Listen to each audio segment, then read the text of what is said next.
Hi, and welcome to today's show. I'm so glad you're joining me because we have an amazing show in store for you today. Now, as you may know, this show is dedicated to motivating, inspiring you, and educating you to live your best life. Now, often on the show, we talk to different people about their own journeys along the path to live the life of their dreams. And sometimes I'll share some really great entertainment to know about, and sometimes it's just you and I having a conversation where I'll share some really powerful information that can help you to change and transform your life. Other times we'll talk about causes, things that you could do to find and unleash your passions. So today we have an amazing guest in store for you, and we'll get to that in one moment. I am the host of the show. My name is Mara Brown, and again, I'm so glad you're joining us. I'm a best-selling author, life coach, corporate consultant, and motivational speaker. I have 4 books out, the latest 3. One is called Soaring to Success, How to Succeed in Any Economy. Another one's called The Interior Castle, Finding Spirituality in Your Everyday Life. And my newest book called What Now? The Road from Success to Significance. So welcome to the show. I hope you really enjoy it. And as always, it's really my deepest, most profound hope that by the end of today's show, you personally will have learned something or have been touched by something or be inspired by something that can help you to truly live your best life. I mean, I know right now is a difficult time and some of you are going through challenges and it seems like it's just hard to get through the day. Well, the truth is that if you can really identify what it is you want and just take action every day towards that end and use the challenges and setbacks that face you as stepping stones and motivators, you will find yourself living the life of your dreams. You can do it, and you really deserve to live a happy, fulfilled life. So to that point, my guest today is one of the most amazing people I know. He's a friend who I met actually through his horse, if you could believe it or not. This man is a performer who can sing, dance, act, I mean the whole shebang, and he is a horse whisperer. So of course, 2 of my favorite things, entertaining and horses. So it is my pleasure to introduce to you extraordinary person, Obba Babatunde. Obba, welcome to the show. Mara, thank you so much for having me on the show, and it's great to see you again. Thanks for being here. Great to see you. Actually, hot off your show. I just I went to see Obba the other night. He was playing at Vibrato, standing room only, sold out, brought the house down. I mean, you were so amazing, and the Sammy Davis Jr. numbers that you do too are just phenomenal. And he dances, plays instruments. Really amazing. And that's coming off the heels of a Sammy Davis Jr. play that you did. Absolutely. So tell me a bit about that, the singing, dancing sort of part of what you do. It is clearly something that I've been doing. I'm 4 decades in the industry of entertainment. Mm-hmm. That's professionally. That doesn't include the no-paying, low-paying You jobs. started before you were born, right? But it's seemingly I did come here with that. And you mentioned the Sammy Davis Jr. aspect of the show. Sammy Davis Jr. was someone who, when I was growing up, was an image that I was able to see on television that began to be an inspiration for me. Right. An inspiration under the guise that he was a man of color who did his entertainment in all the aspects, the acting, the singing, the dancing, the impersonations, the musician, and he did it with those that were considered to be and recognized at the time as the best in the industry. And so that is what I then went to aspire to do, was to be the very best, not just to do it, but to do it at the highest level. So a standard of excellence is what I made my goal to be, and it still is my goal today. And you're living it. Yes. You're truly living it. And now you've inspired your son, yes, who is 16, and he came on your show at Vibrato and was incredible. Do you want to talk a bit about him? He is quite amazing, and I'm quite proud of Malachi. Mm-hmm. His name is Malachi. He's a spitting image of you, by the way. He's mini you. Well, not so mini, right? Yeah, well, that's right. He used to be mini. Now well, interestingly enough, Malachi's first professional job at 14 was he did a world tour with A.R. Rahman. A.R. Rahman is the composer who won the Academy Award for Slumdog Millionaire. And he's composed several other projects. And Malachi auditioned for the show, and he got it. And he was the only youth in the show. And he is the actual interlocutor. The path of the show is dealing with A.R. Rahman's music And The Journey Home is the title of the show. So it's how one starts with childlike innocence and what they may encounter throughout their life and how they try to find their way back to being back in that which is home within oneself. Right. I love that. I wrote a book years ago called The Journey Home, which was very parallel to what you're talking about. Yes, yes. Funny. And so Malachi did that. So he opened in his first professional job to 14,000. Wow. And he's played all over the world, including the Forum here in Los Angeles. Wow. And he's his father's son. He is. But you know what as you heard me say that night on stage, I'm honored and thrilled to be his dad, not just because of how talented he is, but because of the human being he is. He's a great human being inside, and I love having that association with him because he really is somebody that's special. Well, you know, they say with children, they don't listen to what you say, but they see everything you do. Absolutely. Right? And so that speaks well of you. Well, thank you. To have a child that you're so proud of. I think that you modeled that, and that's how he got to be who he was. Well, so. I certainly would like to believe that to be so. You know, you talked about writing that wonderful book that you mentioned. I wrote a children's musical many years ago, and it was called Children Are Love. And I bring it up only because of your comment. The lyric which sets the whole thing up goes, take a look in the mirror and see what you might see if you were a child looking at you. Take a look in the mirror and see what you might see if you were a child looking at you or me. I love that. I love that. You know, and it's like as people, let's say, are smoking or whatever, and all of a sudden they see themselves through their child's eyes, you know, it's really a good compass, good rudder to kind of live our life by. That I'm gonna remember that. Thank you. Yes, that's great. Yes, it was a very, very interesting musical, and it was interesting how people related to it, because those that got it, and those that found themselves, because what it is a series of events. We start out with the children as they are as children, and then I have them take on negative adult behavior, and when these adults would get a chance to look at these children and see, wow, this is how they were initially, and now. But they would see themselves. They had to take a bit of a step back. A bit of a pause. Yes. A moment. A moment. Very good. Now you are a busy guy. You're doing a million things. You've done how many TV shows? How many movies? Just tell us maybe a couple of the highlights. You've won awards, been nominated. It's very, very, very staggering. I mean, after 4 decades, you know, many of the feature films. I know we would need like a 3-hour show to have all of his awards. It's quite a long list, but you know what I'm also the most proud of is the fact that the movies that I've had an opportunity to do and television shows have been groundbreaking in their own way. When I say that, for example, the movie like Philadelphia with Tom Hanks and Denzel Washington, it was a movie that introduced and gave the world population an opportunity to identify this horrific disease, and that there should not be this stigma. Yeah, it humanized it. Yeah, it absolutely. made it understandable and it did that on a world level. You take another movie that I did, which I was nominated for an Emmy for, Miss Evers Boys, where it talked about revisiting what it was that in this country, how African American men were studied, untreated syphilis when there was a cure, to see if there was some different effect that it would have on African American men. And this was an egregious wrong, and it went on for 30-some years. That is horrifying. This thing. Wow. So, but you know, again, doing the movie brought attention to it, and our president at the time, Clinton, came out and offered as a formal apology from the country to the men and their survivors. And so again, we identify the beauty and the power of the medium of our art. Yes, it makes a difference. I mean, it really can make a difference. It can change. It could be for the power of good and for the power of not so good too. So I love that you choose projects that can make a difference. Yes. And speaking to that point, you're involved now in something called Spark. Yes. Do you want to tell me about that? I'm really excited about Spark because it is, I started with a group of children in Plummer Park, and it was the YAL.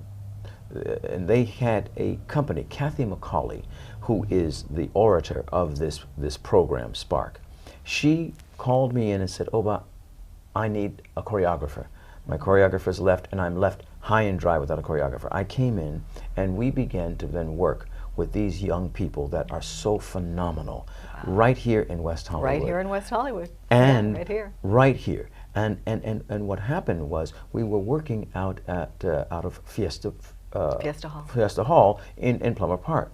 Well, then they came about, there is a Fiesta Hall, it's going through some renovations, and right now we just met with the City Council, and they were so gracious and so wonderful to us because they're hearing the fact that there's a cry, there's an outcry for these youth who spoke on their own behalves and said that through this program it's changed their life. Wow. That it's changed their families' lives because we include the family as well as we do. And we're trying to create what is to be considered a non-for-profit, a free Juilliard, where children, no matter what your background financial, whether you have $1 billion or whether you don't have any money at all, you're welcome to come to this program and be able to exercise the gifts and talents that you've been blessed with. Yeah, and that's so important with all the funding being removed from the arts and schools. So what you're doing is so powerful and so important. And again, making a difference. They should have that under your name, Obba Babatunde, man who makes a difference.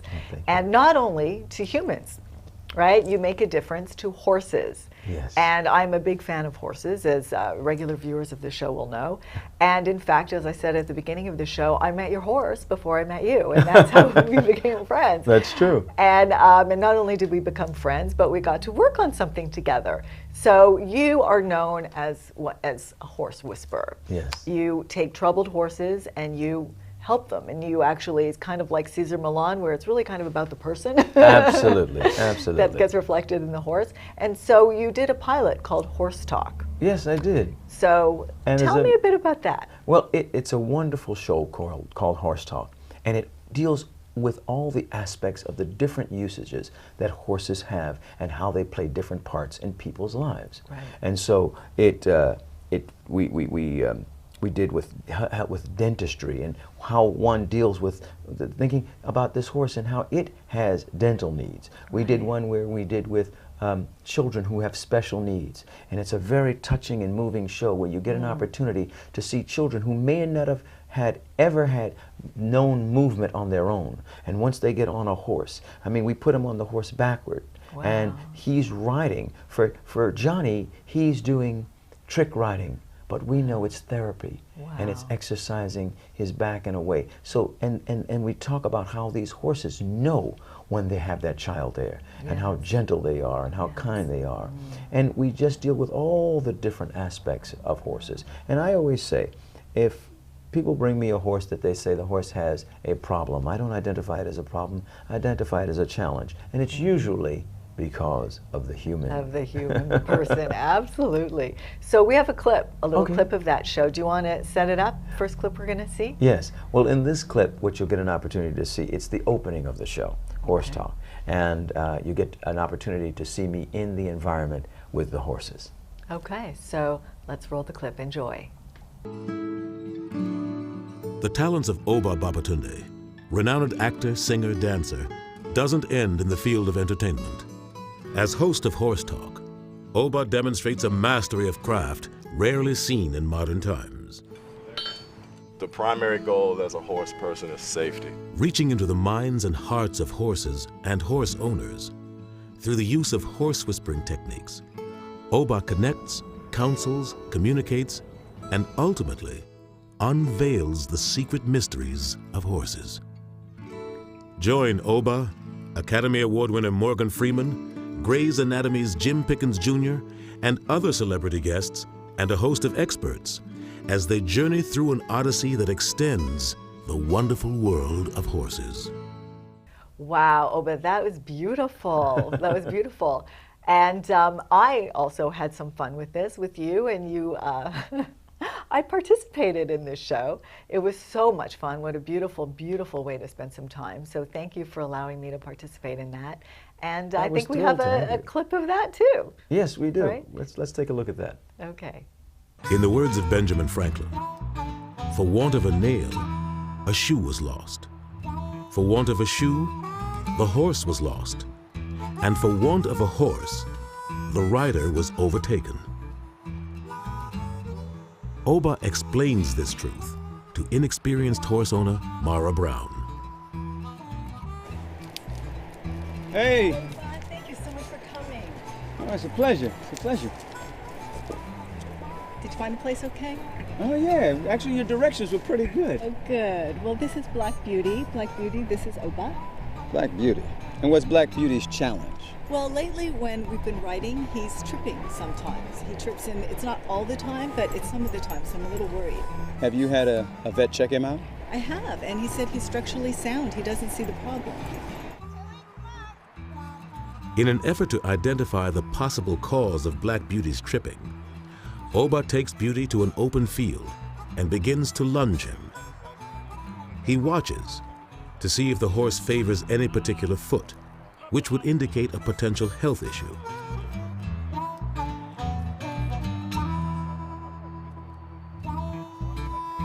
Satisfied that the tripping is not the result of lameness, Obba continues to discuss possible other causes with Mara.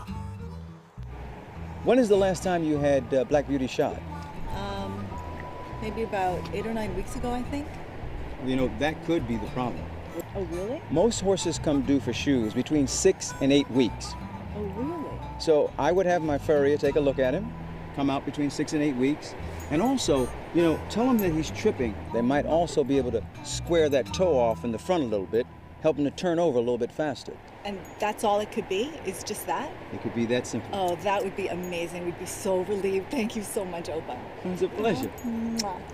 You stop tripping, man. Wow, look at that. Black Beauty, AKA Ose. your horse. Well, you know what is so beautiful about it is that you mentioned earlier in the show that we met through you meeting my horse. Yes. And so when you came up and became a part of the show with great talents like Morgan Freeman. Yes, to spend the day with, I mean, I love you and everything, but to spend the day with the great Morgan Freeman too was just, you know, it's not every day a girl gets to spend the entire day with God, right? Yes, and but then it we was have, such a joy to be on that wonderful, show with wonderful. More Jim Pickens Jr. from Grey's Anatomy. Grey's Anatomy, yes. You know, so we've had a lot of wonderful people who are really about horses in their own right. You know. Yes. But you did a great job, and it's so Thank funny you. when It was so fun. I mean, anytime I get a chance to be around horses and around you, of course I'm going to take it up. Thank you very much. I was thrilled that you were on the show. Yeah. So where can we see the show? What process is the show in now, or how could people maybe call for to have the show on a network, or what could people do if they want to see the show? Yes. Well, right now I have 10 episodes shot, including your episode. The most important one, right? The most important show of all. The best one. Yes. Yes. Forget Morgan Freeman. My show is the one that you should all see. Well, and so we've got 10 shows cut in the can. The show is ready to go, and I'm looking for someone who is willing to give me an opportunity to air it. There's a lot of new avenues now available for this kind of thing, and it does deal with the aspect of really getting people to understand really the connection that horses have to our lives in a very spiritual manner.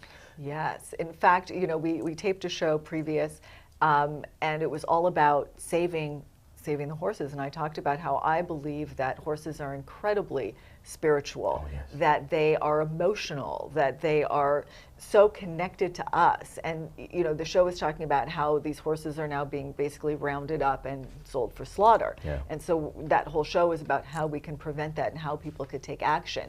And so, you know, to talk about horses and how spiritual and that they're such an important part of therapy for children, all kinds of children, like Not autistic children, people with any kind of injuries, like you were saying, that can feel movement for the first time in their life, can feel power. Oh, yes. No, it is absolutely a great opportunity to experience what it feels like to know true and honest trust. Because you see, horses don't have egos. Yes. So what happens is that they don't deal with love or hate. They deal with trust and or mistrust because they're prey.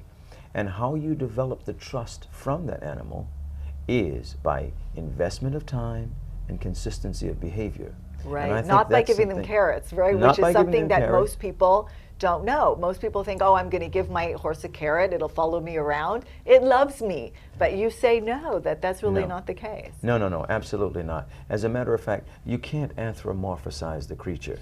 It is what it is, and we as humans have to identify that we are not the only existence in life. That there is so animal true. life, there is plant life, and that we have to have a regard and a respect for other forms of life. Yes, that we're in harmony. We should be in harmony all together. Precisely. Yeah, for sure. Yeah. So, well, if you're watching and you think that might be an interesting show, Horse Talk, and you want to hear about how we can relate to horses, how horses relate to us, what could someone do to Well, they could simply reach out to myself or even you. My email is mysun2@aol.com. That's MYSUN, like the sun in the sky, the number 2@aol.com. Or reach my me email through- is going to be up running in the credits at the end of the show. So now, what is, you've done, let's say, groundbreaking movies, television, Broadway. You were in one of my favorite plays of all time, Chicago. Yes, Billy right. Flynn. Yeah, I love the character Billy Flynn. Oh, razzle dazzle. You want to sing? No. Do you want to do a little bit? No. What of all of that? 40 years, like you say. What stands out to you? Do you play musical instruments? You dance? Is there one aspect of entertaining that you just find more fulfilling than another, or do they all play into each other? I mean, it's not often I have someone in this chair that's that gifted in all these realms. So Well, it's thank you very much for the compliment. And many years ago, had I been asked that question, like when I was doing Broadway, I also was one of the original leads in the Broadway musical Dreamgirls. And Another received great a musical. Tony nomination for that. Yeah, I'm very good proud for of you. that because it revolutionized the American theater. But had you asked me that then, and then I was doing soap opera at the same time, and someone said, "Do you now, like?" which soap opera were you doing? Well, I've done a couple. I was on All My Children, Uh-huh. and I did One Life to Live, Okay. and I did Young and the Restless. See, Young and the Restless. Now you're talking to my peeps. Like I've watched that show since I was 10 years old. Yes. So yeah, Yes, I was on- wanted on- to give on- them a little plug because Yes. I knew you were on that On soap. Young and the Restless, yes. Got to plug that soap. But people would ask me, they say, "Well, what do you like best? Is it the theater?" And now, having done all of the above, Yeah. what I identify is that they each, as they're each their own discipline, they each have their own merit. Because live theater, nothing like it. Live performance. But it lives in the hearts and minds of those who were there to experience it at that time. Right. In And then film, it's gone. and then it's Right, gone. yeah. But in film, it's forever. Yeah. 100 years from now, someone will be able to identify it, and still it will live on.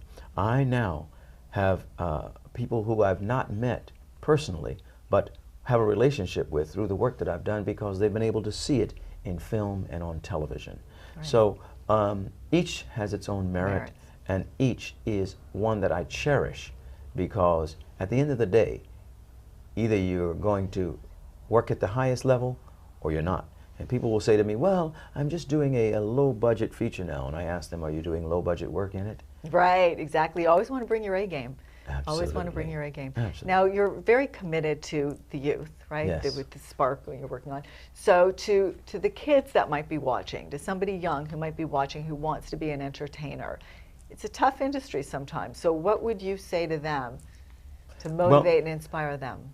I would say, if it is something that wakes you up every day, that is a burning desire, that's something that you cannot live without doing, then it's your calling.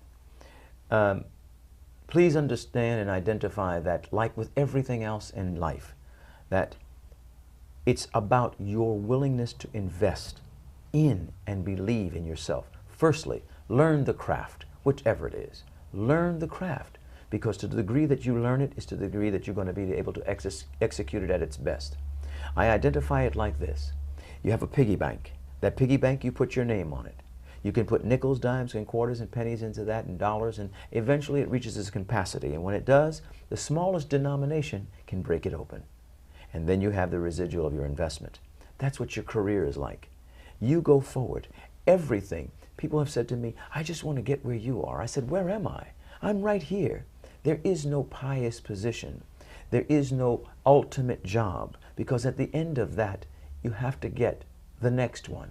So it is investing in yourself, believing in yourself, and understanding that it is through you, the investment in your life, that is what is going to bring the return. Wise words, Obba. Thank you so much for being here and sharing yourself and your wisdom with me and our audience today. Really appreciate you taking the time to come out and share yourself with us. Yeah. And like Obba says, it's really important to believe in yourself, believe in your dreams, and then just take action every day towards that end, and you will see miracles happening in your life. You can live the life of your dreams. You deserve it, absolutely. So stay positive, keep things around you that inspire you. And if you're feeling down, just the next minute, pick yourself up and keep moving forward. Like Obba says, learn your craft, believe in yourself. We will see you next time.